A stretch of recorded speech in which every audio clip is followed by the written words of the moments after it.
Hello, welcome to take two of this week's Coffee with Ciara. My stupid cat just dug his claws into me and I exclaimed rather abruptly and loudly and didn't feel like keeping it in and didn't feel like editing it. And it was only a minute in, so we're starting over.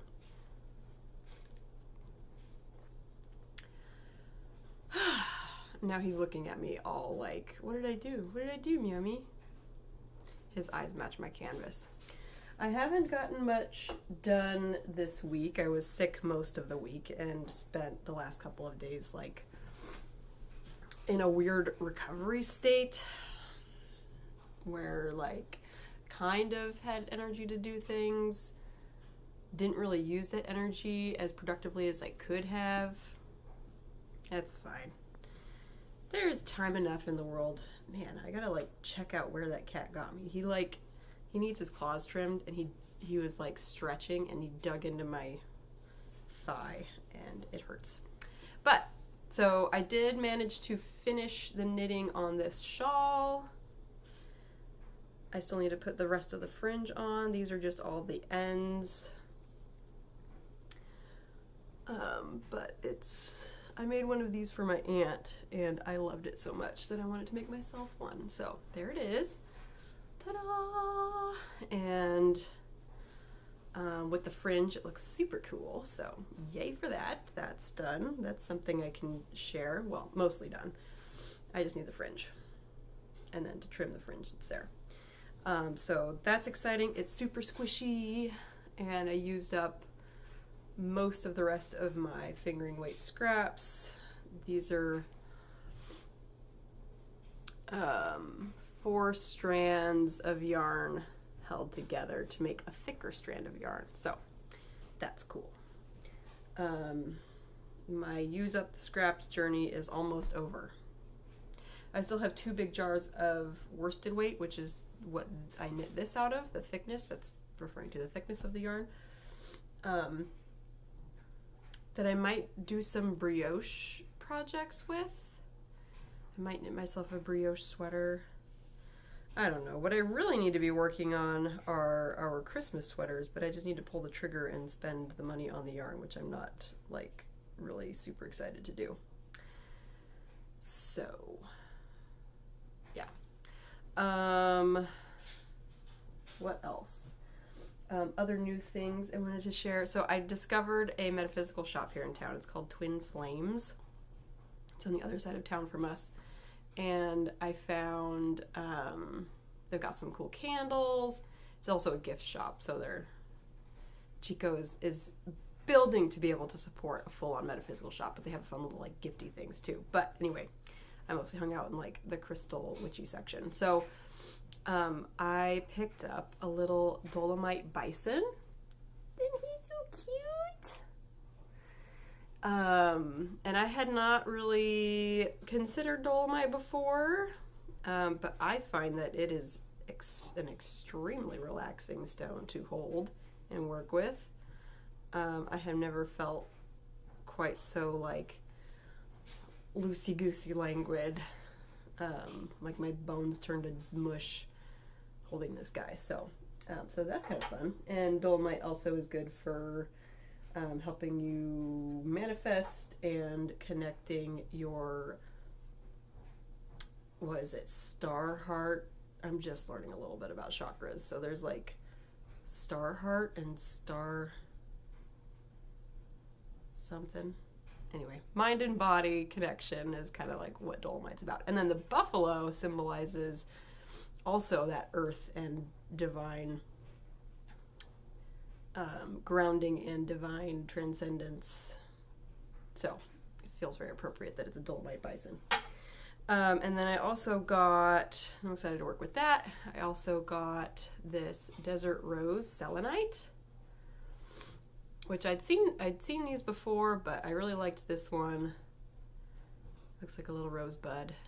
And I think I'm going to keep it in a little dish of sand and pull it out when I work on my desert oracle deck. And then I also picked up a little piece of amber, which I believe is real. And amber is supposed to provide protection and help connect you to your spirit guides and ancestors. So that's very pretty. I'm going to keep it in my little fire section of my altar. So, yeah. Those are my little goodies that I got. And they look really cool all together too. See? Ta-da! Anyway. So that's something fun. Other things, so, sick again this week, which always forces me to sit and reflect on my life because I have no energy for anything else. Played a lot of Harry Potter too. And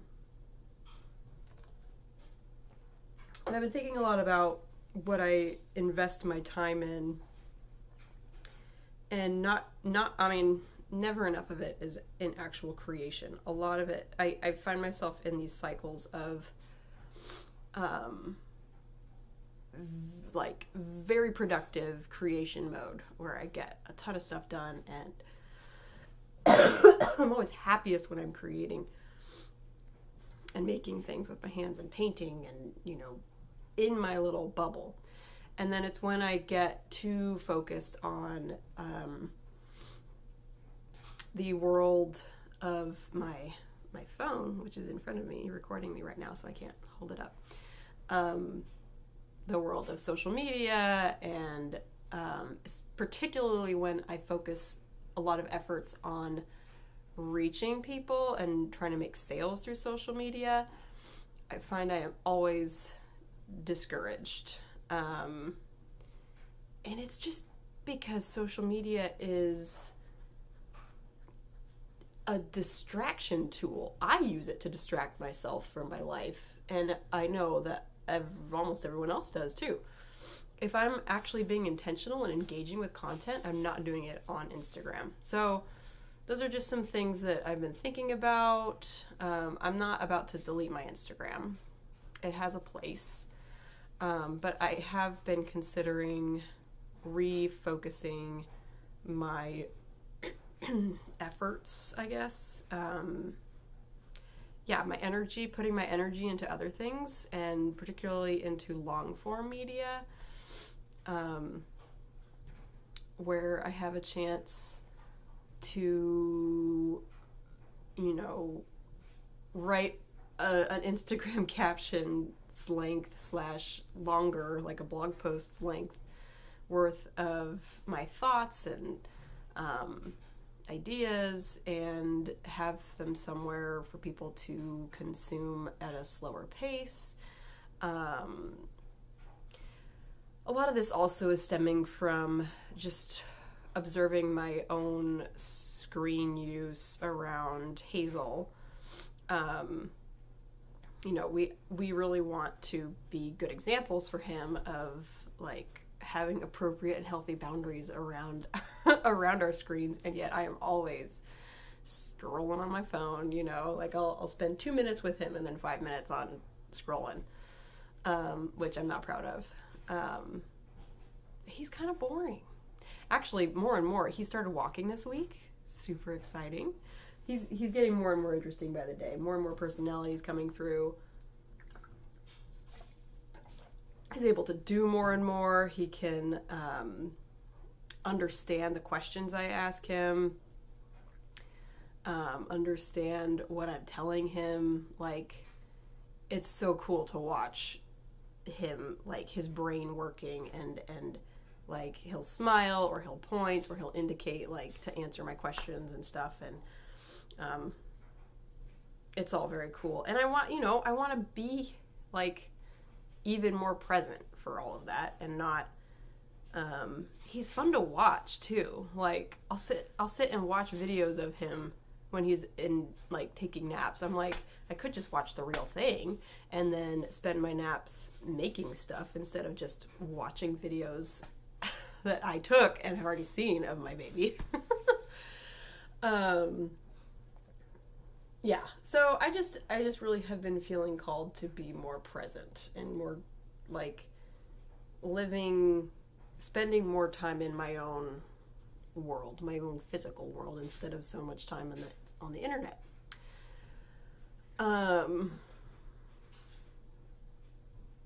The internet is a wonderful thing, but it needs some strong boundaries, lest it become a not so wonderful thing. So, yeah, I think I'm gonna let myself talk longer in these Coffee with Ciara things. I always end up talking 10 plus minutes anyway, so there's no point in me trying to keep it super concise. This is meant to be more than just a place to give live announcements, that's what the newsletter is for. This is supposed to be kind of a moment to pause, and I hope that that's what this video and what some of my musings at the start of the email, I hope that's what that serves for you. So yeah, just like a place to be a little more intentional and yeah, like just give yourself some space, that's all. Create more than you consume. That's another thing that I've been hearing that a lot, but really feeling like I'm sinking into that, because one thing I really want to focus on this year. Oh, by the way, my vision board workshop went great. Let me grab my vision board and show it to you. Give you a little vision board tour.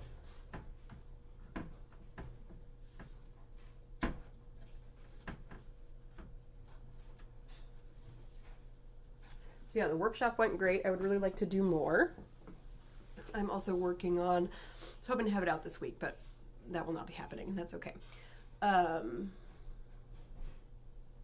working on a virtual anytime version. So if you're not in Chico and / you can never catch me when I'm hosting a live workshop, you can access that one. Obviously you have to provide your own actual vision board materials, but all of the exercises and the meditations and the time for making a vision board will be all there for you. So anyway, the workshop went great. It was really fun. And this is what I came up with, and I love it. So I have my word of the year, which is courage. I actually think I'm going to change that to focus, or have both courage and focus. And the reason this came up, as I was talking about create more than you consume, is I often find myself getting discouraged by the lack of sales I get, or the lack of response I get to social media or emails or whatever I put out there. I focus on when that doesn't go well more than I focus on when it does go well, and B, that prompts me to then try to change everything and take another course, take another freebie, do another workshop or whatever. And Sam Garcia in her book Regenerative Business compared it to overeating. When you eat more food than your body can actually take on, you feel like food coma. Same thing with information and with content. You notice this when you're scrolling, your brain kind of starts to numb out, which is why we do it a lot of the time. You go into a little bit of a creative coma, let's say, brain coma. And then same with trying to, shore up your business or whatever. If you're anything like me, trying to run a creative business, it can be really tempting to just take another course, instead of actually doing the things that you should be doing. So anyway, that focus on the task at hand and not all of the bright shiny ads on Instagram. Another reason for me to stay off Instagram. Eating healthier. We're actually trying out veganism, which is we're a week in. We're gonna go for 8 weeks and then reevaluate. But it's been fun so far and fine. Yeah, I could go. Why don't I talk a little bit more about that? So we decided to do it for health reasons, just to see if we noticed a difference. But I personally have been living with cognitive dissonance around the meat industry and the impacts on not only the animals but the environment. And there was a time in my life when I cared a lot more about where my food came from. I was a lot pickier, trying to shop more locally. And that ceased to be a priority for the last couple of years. Just I was working through other stuff. It needed to not be a priority. And now I'm feeling like, no, it matters to me. I have the capacity to be choosier about the food I eat, without feeling restricted and without feeling like, all these other things that can come along for the ride with a diet change. I've been doing a lot of work around that, just off to the side, and it feels like I can put this piece back in.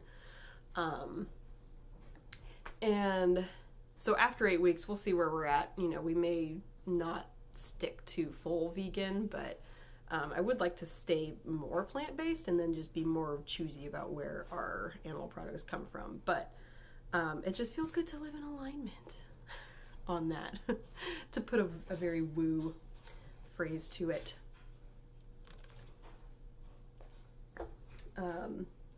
It does feel good. And this brings up social media again. Like, I actually actively avoided documentaries about the food industry because I didn't want to know, because then I knew that like I couldn't unsee what I had seen, kind of a thing. But I did watch that You Are What You Eat show on Netflix, which is all about kind of the same experiment where they send, anyway, you can look it up, but they talk a lot about the food industry and the meat industry and its impacts. And now I can't unsee what I have seen, so I'll just carry those images with me whenever I'm tempted to, grab a random piece of something. I'm not gonna die of starvation. I'm getting all my nutritional needs met. Yes, I've also been sick the last week. That has nothing to do with the diet change. Yeah. Anyway, so there's all that. As it relates to social media and like living in alignment, there was a time where I was like convinced I could run my business without social media. And obviously, since I've returned.